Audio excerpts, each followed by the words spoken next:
কখনো ভেবেছেন যাদের সবচেয়ে নিরাপদ মনে হয় তারাই যদি সবচেয়ে ভয়ঙ্কর হয়? দুটো বাচ্চা যারা প্রথমবার যাচ্ছে নানা নানুর বাড়িতে। শুরুটা ছিল হাসি গল্প আর ভালোবাসা দিয়ে, কিন্তু রাত নামতেই ঘরের ভেতরে শুরু হয় এমন কিছু যা কোনো স্বাভাবিক মানুষের কাজ নয়। আজ আমি আপনাদেরকে শোনাবো এমন একটি গল্প যার শেষটা জানলে আপনি নিজেকেই প্রশ্ন করবেন, ওরা আসলে কার কাছে এসেছিল।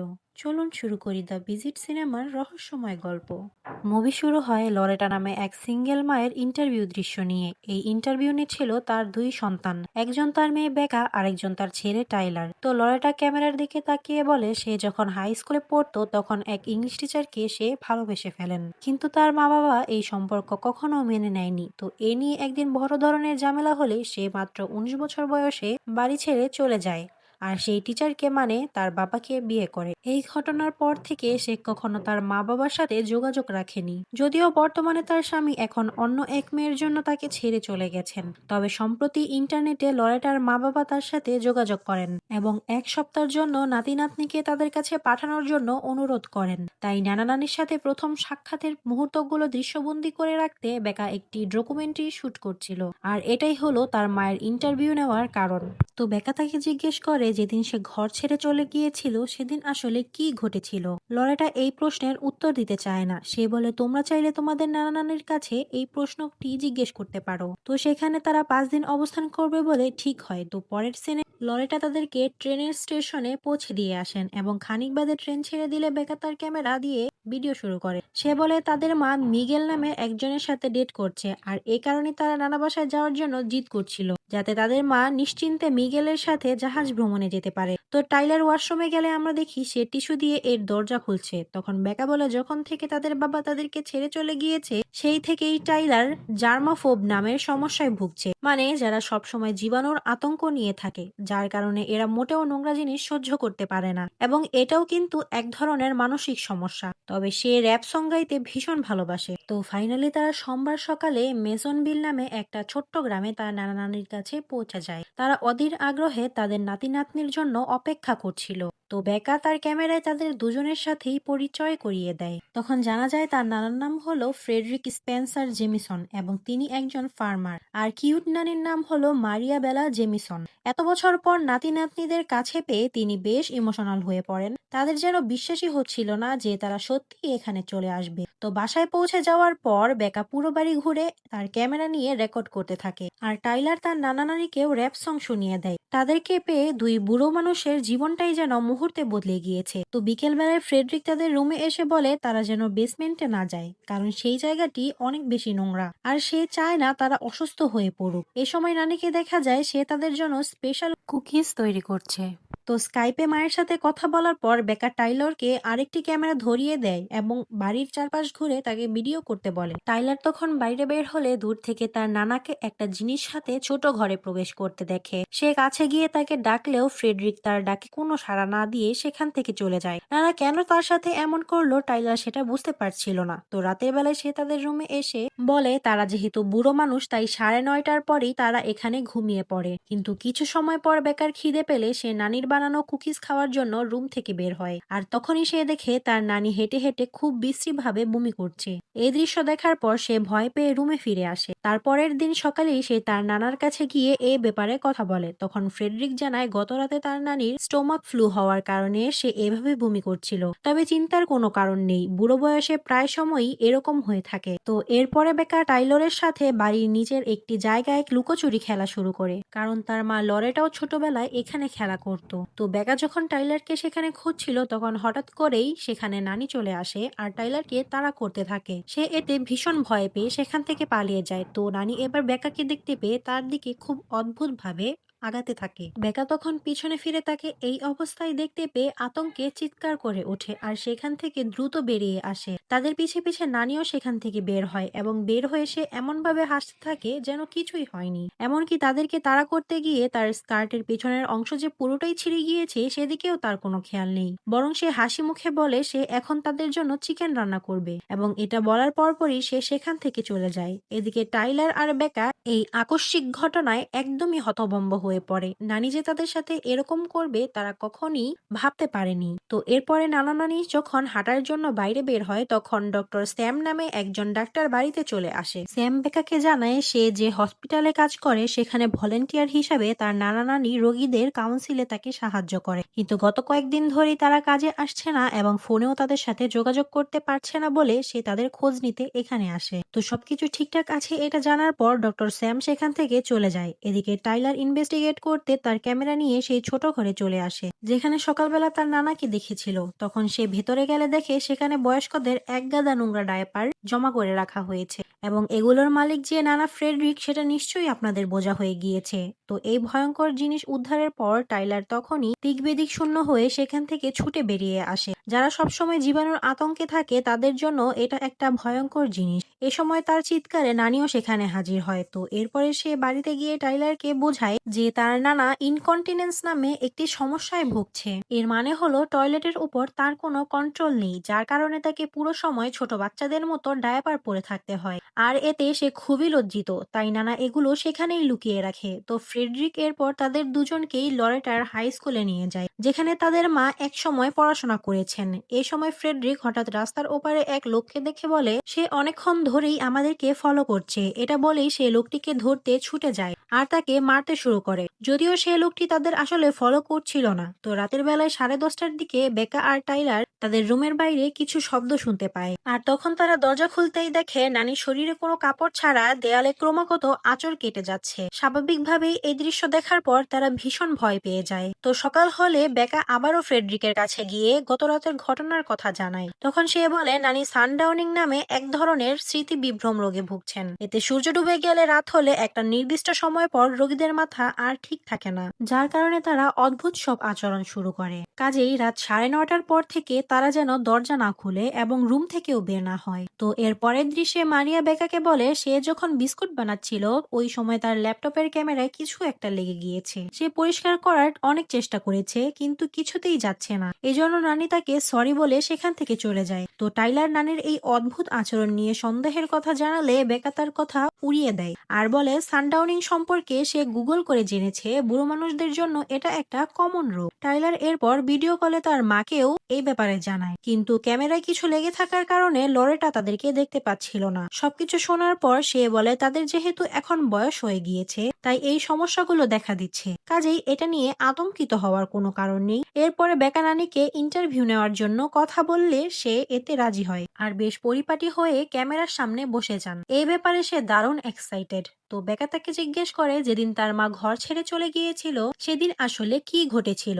এই প্রশ্নে নানি সাডেনলি ভীষণ আপসেট হয়ে যায় আর অদ্ভুত আচরণ শুরু করে। সে জোরে জোরে মাথা নাড়তে শুরু করে আর বলে লরেটা সম্পর্কে তুমি আমাকে কোনো প্রশ্ন করবে না। কাজেই নানির এই অবস্থা দেখার পর বেকা আর ইন্টারভিউ নেয় না। তো সেদিন রাতের বেলায় আবারও তাদের রুমের সামনে সাউন্ড হলে তারা দরজা খুলে দেখতে পায় তাদের নানি পুরো বাড়িতেই দৌড়ানো শুরু করেছে। একজন বৃদ্ধ মহিলার এইভাবে দৌড়ানোর ব্যাপারটি আসলেই অদ্ভুত ছিল। তখন সে হঠাৎ করে হামাগুড়ি দিয়ে তাদের রুমের দিকে ছুটে আসতে গেলে টাইলার খুব দ্রুত দরজা বন্ধ করে দেয়। তো পরের দিন সকালে টাইলার আর বেকা তার নানা নানির সাথে হাঁটতে বের হয়। তখন তারা দেখে নানি এক দৃষ্টিতে একটি কুয়ার দিকে তাকিয়ে আছে, মনে হচ্ছিল সেখানে যেন সে কিছু দেখতে পেয়েছে।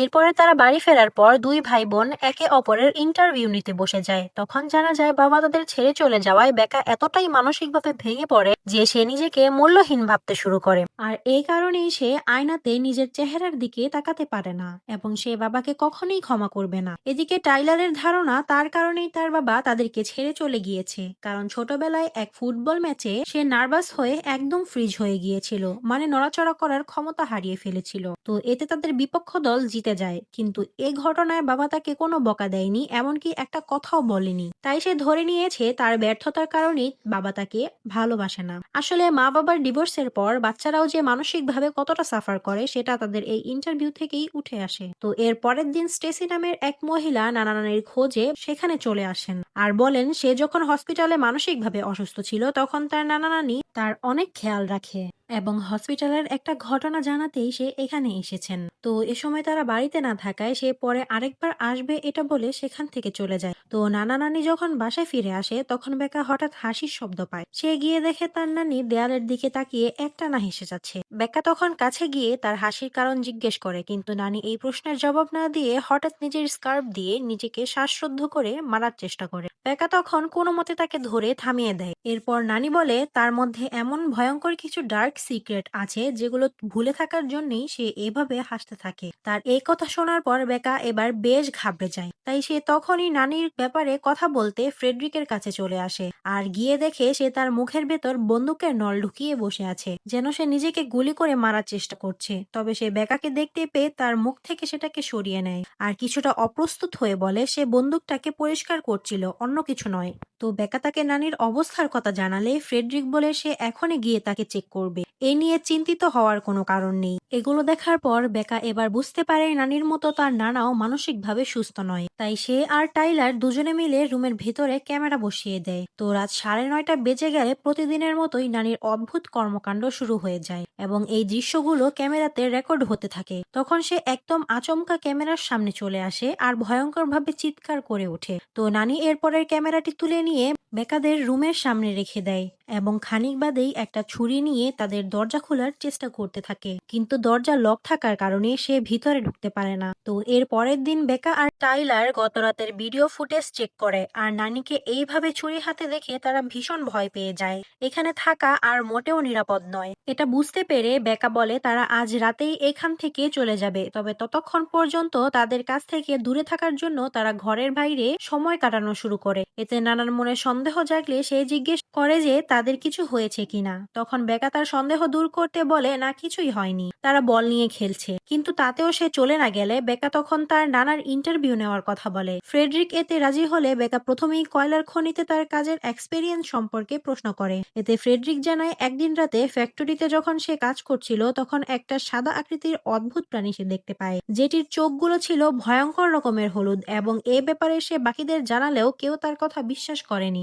উল্টো তার চাকরি থেকে তাকে বের করে দেওয়া হয়। আসলে ফ্রেডরিক এখানে সিজোফেনিয়া নামে জটিল মানসিক রোগে ভুগছে, যার কারণে তার মনে হতো কেউ তাকে অনুসরণ করছে এবং সেই সাদা প্রাণী দেখার বিষয়টি ছিল তার সম্পূর্ণ হ্যালুসিনেশন। তো এরপর বেকার টাইলরকে জানায় শুধু নানি নয়, সাথে নানার অবস্থাও খারাপের দিকে, তারা দুজনেই মেন্টালি আনস্টেবল। এই সময় বাইরে থেকে আওয়াজ শুনতে পেয়ে তারা জানালা থেকে স্টেসিকে নিচে দেখতে পায়। সে অনেক উত্তেজিত হয়ে নানা নানির সাথে কথা বলছে, কিন্তু কি ব্যাপারে কথা হচ্ছে সেটা তাদের কানে আসছিল না। এই অবস্থায় নানা তাকে কোনো মতে শান্ত করে ঘরের ভিতরে নিয়ে আসে এবং বেশ কিছুক্ষণ পর টাইলর বেকাকে জানায় সে স্টেসিকে আর ঘর থেকে বের হতে দেখেনি। বেকা এখানে ধরে নেয় হয়তো কোনো এক ফাঁকে স্টেসি এখান থেকে চলে গেছে। তো এরপরেই সে আরেকবার নানির ইন্টারভিউ নিতে শুরু করে। নানি তখন তাকে একটি পুকুরের কথা জানায় যেখানে সিনমর ফিটিলিয়া নামে একটি গ্রহ থেকে আসা এলিয়েনরা বাস করে আর সেখানেই তারা মৃত মানুষদের জমা করছে। তো ইন্টারভিউ শেষ করার পর বেকা লরেটাকে কল করে আর বলে সে যেন এখনই তাদেরকে নিতে আসে, কারণ নানা নানির অবস্থা আসলেই ভালো নয়। তখন লরেটা তাদেরকে দেখতে চাইলে টাইলর ওয়েব ক্যাম দিয়ে তাদেরকে দেখিয়ে দেয় আর তখন জানা যায় আসল রহস্য। এ সময় লরেটা ভীষণ শক হয়ে যায় আর জানায় এরা তাদের নানা নানি নয়। তার মানে এতদিন ধরে নানা নানি ভেবে সম্পূর্ণ অচেনা দুজন মানুষের সাথে তারা সময় কাটিয়েছে। এটা জানতে পেরে তাদের আতঙ্ক আরো বেশি বেড়ে যায়। তো লরেটার সাথে সাথেই পুলিশ স্টেশনে ফোন করে, কিন্তু কেউই তার ফোন রিসিভ করছিল না। তাই সে তাদেরকে বলে এই মুহূর্তে সেখান থেকে যেন পালিয়ে যায় এবং সে তখনই তাদেরকে নেওয়ার জন্য দ্রুত বেরিয়ে পড়ে। কিন্তু মারিয়া এ সময় পেছন থেকে তাদেরকে কথা বলতে দেখে ফেলে আর তখনই এই দুই নকল নানা নানি বাড়ির ভেতরে চলে আসে। তো ফ্রেডরিক বলে তারা যেহেতু কাল চলে যাবে তাই আজ রাতে তারা সবাই মিলে বোর্ড গেম খেলবে। এরপরে নানি কিচেনে নানা কাজে বেকাকে ব্যস্ত রাখে যাতে তারা পালানোর সুযোগ না পায়। তো সন্ধ্যা হয়ে গেলে বেকা বলে তারা বাহিরে গিয়ে কিছু ভিডিও শুট করতে চায় আর এই অজুহাতে তারা যখন বাড়ি থেকে বের হচ্ছিল তখন একটি গাছে তারা স্টেসির লাশ ঝুলন্ত অবস্থায় দেখতে পায় এবং এ কারণেই টাইলার স্টেসিকে বাড়ি থেকে বের হতে দেখেনি। ঠিক সে সময় ফ্রেডরিক সেখানে এসে পড়ে আর দরজা বন্ধ করে দেয়, তাদেরকে বোর্ড গেম খেলার জন্য টেবিলে বসিয়ে দেয়। বেকা আর টাইলার দুজনে বেশ ভয় পেলেও তারা স্বাভাবিক থাকার চেষ্টা করে। তো খেলার কিছুক্ষণ বাদে বেকা বলে তার ক্যামেরার ব্যাটারি শেষ হয়ে গিয়েছে। সে তখন চার্জ দেওয়ার অজুহাতে সেখান থেকে উঠে পড়ে। এ সময় ফ্রেডরিক উঠে অন্যদিকে চলে যায়। এদিকে রাত হওয়ার কারণে নানির সানডাউনিং হতে শুরু করে। সে তখন খুবই অদ্ভুতভাবে বিস্কুট খেতে শুরু করে আর ক্যামেরার দিকে তাকিয়ে ভয়ঙ্করভাবে চিৎকার করে ওঠে। যেহেতু রাত 9:30 বেজে গিয়েছে, তাই নানির পাগলামির পর্যায়টাও আস্তে আস্তে বাড়তে শুরু করে। তো খানিক বাদে ফ্রেডরিক সেখানে হাজির হয় আর তাকে একটি রুমে রেখে আসে। অন্যদিকে বেকা তার আসল নানা নানিকে খোঁজার জন্য বেসমেন্টে গিয়ে হাজির হয়, কারণ সে ধারণা করেছিল সেখানে হয়তো তাদেরকে আটকে রাখা হয়েছে। তখন সে এখানে আসল নানা নানির ছবি আর ম্যাপল শেড নামে একটি সাইকিয়াট্রিক হসপিটালের দুটি ড্রেস দেখতে পায় এবং সাথে ছিল রক্ত লেগে থাকা একটি হাতুড়ি। এরপরেই সে জিনিসপত্রগুলোর নিচে তাদের দুজনের মৃতদেহ দেখতে পায়। তখন লাশগুলো দেখে মনে হচ্ছিল তারা বেশ কিছুদিন আগে মারা গিয়েছে। আর ঠিক তখন ফ্রেডরিক সেখানে চলে আসে আর তাকে টেনে হিচড়ে সেখান থেকে বের করে আনে। বের করার পর সে তাকে নানির রুমে রেখে আসে। এ সময় আমরা টাইলরকে আহত অবস্থায় ফ্লোরে পড়ে থাকতে দেখি। এদিকে নকল নানি তার পাগলামির চূড়ান্ত পর্যায়ে পৌঁছে গিয়েছে। বেকা এ সময় লাইট অন করতে গেলে দেখে সেটি আর কাজ করছে না। নানি তখন তার গলা দিয়ে অদ্ভুত সাউন্ড বের করে তাকে ভয় দেখাতে থাকে আর তখন একদম আচমকাই তার উপর ঝাঁপিয়ে পড়ে। বেকা তখন সেই আয়নার একটি কাচের টুকরো দিয়ে তাকে স্টেপ করে মেরে ফেলে। অন্যদিকে টাইলারকে দেখা যায় ফ্রেডরিকের সামনে সে প্রচন্ড ভয় আর আতঙ্কে একদম যেভাবে সে একবার ফুটবল ম্যাচে ফ্রিজ হয়ে গিয়েছিল সেভাবে ফ্রিজ হয়ে গেছে। তখন ফ্রেডরিক তার নোংরা ডায়পার খুলে ফেলে আর সেটা টাইলরের মুখে লাগিয়ে দেয়। সে বলে, আমি জানি তুমি মোটেও জীবাণু সহ্য করতে পারো না। সত্যি বলতে এতগুলো হরর দৃশ্যর মাঝে এটাকেই আসল হরর দৃশ্য বলে মনে হয়েছে। তো যাই হোক, এদিকে বেগা রুমের লক ভেঙে সেখানে চলে আসে আর পেছন থেকে ফ্রেডরিককে অ্যাটাক করে, কিন্তু সে তাকে কাবু করতে ব্যর্থ হয়। এ সময় সে বেগাকে মারতে গেলে হঠাৎ করেই টাইলারের হুঁশ ফিরে আসে। সে তখন তাকে ধাক্কা দিয়ে ফেলে দেয় আর ফ্রিজের দরজা খুলে সেটা দিয়ে তার মাথায় বারবার আঘাত করতে থাকে, কারণ নকল নানা তার সাথে যেই জঘন্য কাজ করেছে তাতে এমন হওয়াটাই মনে হয় স্বাভাবিক ছিল। বেগা তখন তাকে কোনো মতে টেনে বাইরে নিয়ে আসে আর দেখে তার মা অলরেডি পুলিশ নিয়ে সেখানে হাজির হয়ে গিয়েছে এবং ফাইনালি তারা ওই পাগলের হাত থেকে নিজেদের বাঁচাতে সক্ষম হয়। তো এবার কিছু বিষয়ে জেনে নেওয়া যাক। আসলে নানা নানি সেজে থাকা এই দম্পতির প্রকৃত নাম হচ্ছে মিচেল এবং ক্লেয়ার। এখানে ক্লেয়ার মানসিক অসুস্থতার কারণে অনেক বছর আগেই তার নিজের 2 সন্তানকে সুটকেসে ভরে পুকুরে ফেলে দিয়ে মেরে ফেলেছিল, কারণ সে বিশ্বাস করত পুকুরে থাকা এলিয়েনরা তাদের সাথে নিয়ে যাবে এবং তারা স্বামী স্ত্রী দুজনেই ম্যাপলসেড নামের মেন্টাল হসপিটালের রোগী, যেখানে আসল নানা নানি ভলেন্টিয়ার হিসাবে এই রোগীদের কাউন্সিলিং করাতো। আর তাদের কাছ থেকে বেকা আর টাইলারের আসার খবর তারা জানতে পারে। তখন এই দুজন হসপিটাল থেকে পালিয়ে এসে তাদেরকে খুন করার পর নানা নানি সাজে। তাই স্টেসি তাদেরকে চিনে ফেলায় তারা তাকেও মেরে ফেলেছিল। তো এরপরের সিনে লোরেটাকে আবার ক্যামেরার সামনে দেখা যায়। সে বলে যখন সে ঘর ছেড়ে চলে যায় তখন তার মা বাবা তাকে ফোন করে মানানোর অনেক চেষ্টা করেছিল, কিন্তু তার রাগের কারণেই সে তাদের সাথে কোনোদিন যোগাযোগ করেনি এবং এজন্য সে অনেক অনুতপ্ত। তো লরেটা তখন ইমোশনাল হয়ে পড়ে আর বেকাকে বলে সে যেন তার মতো এই ভুলটা কখনোই না করে। তাই বেকা আর টাইলার ফাইনালি তাদের বাবাকে ক্ষমা করে দেয় এবং পরের দৃশ্যেই টাইলার তার র‍্যাপ সং দিয়ে আমাদের জানিয়ে দেয় নকল নানা সেই নোংরা ডাইপারের কারণে কিভাবে তার মুখে পুরো 2টি ডাব সাবান ঘষতে হয়েছিল। তো এই ছিল দ্য ভিজিট মুভির পুরো গল্প। আপনাদের কাছে মুভিটি কেমন লেগেছে সেটি কমেন্ট করে জানিয়ে দিন। আজ এখানেই বিদায় নিচ্ছি, দেখা হবে নেক্সট ভিডিওতে। আল্লাহ হাফেজ।